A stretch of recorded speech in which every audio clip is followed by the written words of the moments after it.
જય શ્રી કૃષ્ણ. ભગવદ્ ગીતાના 3જા અધ્યાયનું મહાત્મ્ય.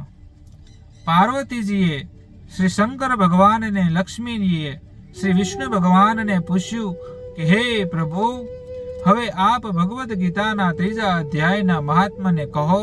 શ્રી શંકર ભગવાને પાર્વતીજીને અને શ્રી વિષ્ણુ ભગવાનને લક્ષ્મીજીએ નીચે મુજબ મહાત્માનું જણાવ્યું. કૌશિક વંશમાં જડ નામનો બ્રાહ્મણ હતો.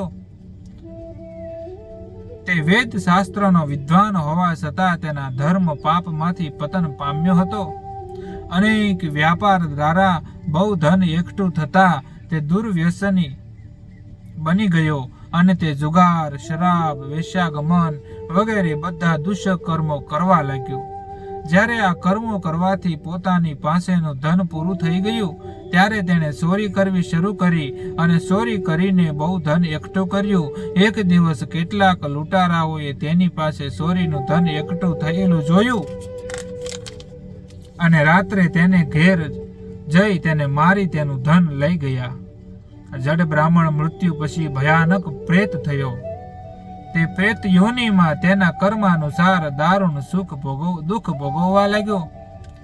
તમોગુણ વધવાથી મોહને લીધે ગંધ, રસ અને સ્પર્શ શુદ્ધાનું જ્ઞાન તેનામાં રહ્યું નહીં અને દેહાંત કરનાર દાહથી પીડાવા લાગ્યો.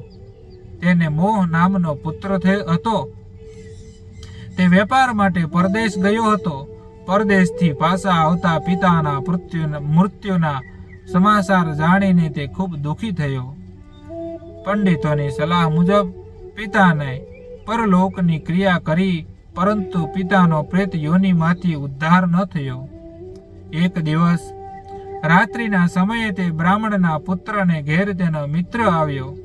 પ્રાતઃ કાળ થતા તે મિત્રે સ્નાન સંધ્યા કરીને ભગવદ્ ગીતાના 3જા અધ્યાયનો પાઠ કર્યો. તે સમયે જડ બ્રાહ્મણનો પ્રેત યોનિમાંથી ઉદ્ધાર થયો અને તેના માટે સુંદર વિમાન આવેલું જોઈ દિવ્ય દેહ ધારણ કરી અપ્સરા ગણોથી યુક્ત વિમાન પર માનપૂર્વક બેઠો. જ્યારે વૈકુંઠ લોકમાં વિમાન જવા તૈયાર થયું ત્યારે પુત્રે તેના પિતાને પ્રણામ કરી પ્રેત યોનિમાંથી મુક્ત થવાનું કારણ પૂછ્યું. પિતાએ પુત્રને કહ્યું કે આજે તારો મિત્ર જે ઘરે આવ્યો છે તેણે ભગવદ્ ગીતાના 3જા અધ્યાયનો પાઠ કર્યો. તે પાઠ સાંભળવાથી મારી સદગતિ થઈ, પરંતુ હજુ મારો ભાઈ મારી જેમ નરકમાં દુઃખ ભોગવી રહ્યો છે. તેના તથા બીજા મારા પૂર્વજો જે નરકમાં પડ્યા દુઃખ ભોગવી રહ્યા છે તેમના ઉદ્ધાર માટે ભગવદ્ ગીતાના 3જા અધ્યાયનો પાઠ કર અને તેનું પૂર્ણ સંકલ્પ કરીને તેમને આપ, તો તેમને પણ મારી જેમ ઉદ્ધાર થશે. પુત્રને આ પ્રમાણે ઉપદેશ આપીને તે વૈકુંઠ લોકમાં ગયો. તેના ગયા પછી તેના પુત્રે ભગવદ્ ગીતાના 3જા અધ્યાયનો પાઠ કરીને તેના પુણ્ય મારફત બાકી રહેલા પૂર્વજોનો ઉદ્ધાર કર્યો અને પોતાના મિત્રની સાથે તે બ્રાહ્મણ પુત્ર મૃત્યુ પછી વૈકુંઠ લોકમાં ગયો.